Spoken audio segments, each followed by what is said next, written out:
Assalamualaikum warahmatullahi wabarakatuh.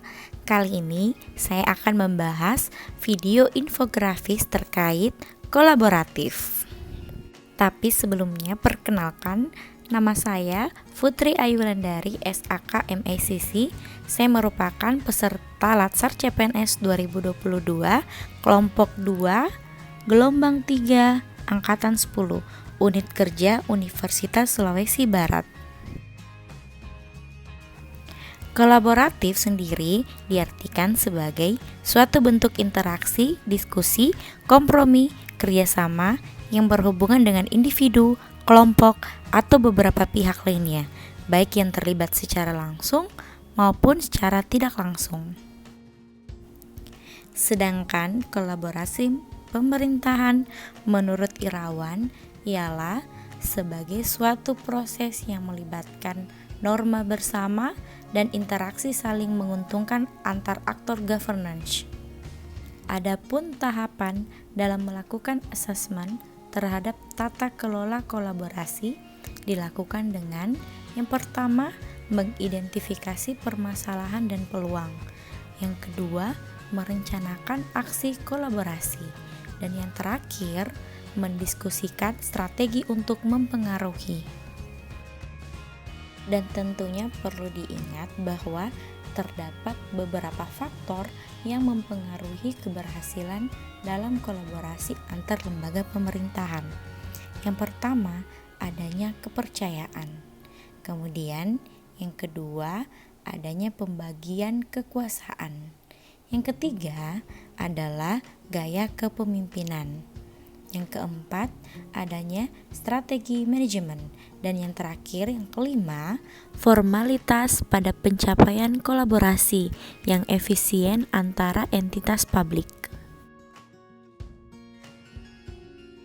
Dalam kolaborasi, kita juga mengenal istilah Wall of Governance atau WOG, yang dimana diartikan sebagai sebuah pendekatan penyelenggaraan pemerintahan yang menyatukan upaya-upaya kolaboratif pemerintahan dari keseluruhan sektor dalam ruang lingkup koordinasi yang lebih luas guna mencapai tujuan-tujuan pembangunan kebijakan. Wall of Governance juga dikenal sebagai pendekatan intergensi, yaitu pendekatan yang melibatkan sejumlah kelembagaan yang terkait dengan urusan-urusan yang lebih relevan. Adapun keuntungan dari Wall of Governance adalah yang pertama, adanya outcomes focus, yang dimana berfokus pada outcome yang tidak dapat dicapai oleh sektoral secara masing-masing. Kemudian ada boundary spanning, yang diartikan implementasi kebijakan tidak hanya melibatkan satu instansi tetapi lintas instansi.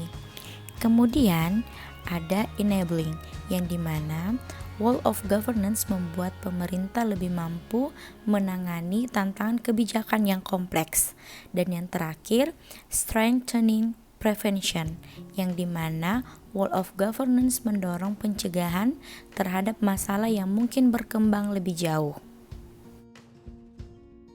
Tentunya, dalam praktek Wall of Governance memiliki tantangan, yaitu pertama, kapasitas SDM dan institusi, yang dimana kapasitas SDM dan institusi-institusi yang terlibat dalam WOG tidaklah sama. Perbedaan kapasitas ini bisa menjadi kendala serius ketika pendekatan WOG, misalnya mendorong terjadinya merger atau akuisisi kelembagaan, di mana terjadi penggabungan SDM dengan kualifikasi yang berbeda.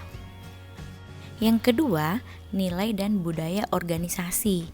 Nah, seperti halnya kapasitas SDM dan institusi, nilai dan budaya organisasi pun menjadi kendala manakala terjadi upaya kolaborasi sampai dengan penyatuan kelembagaan. Selanjutnya yang terakhir, kepemimpinan. Kepemimpinan menjadi salah satu kunci penting dalam pelaksanaan WOG. Kepemimpinan ini yang dibutuhkan adalah kepemimpinan yang mampu mengakomodasi perubahan nilai dan budaya organisasi, serta meramu SDM yang tersedia guna mencapai tujuan yang diharapkan. Sekian penjelasan saya terkait infografis materi kolaborasi. Sampai jumpa di video-video selanjutnya. Wassalamualaikum warahmatullahi wabarakatuh.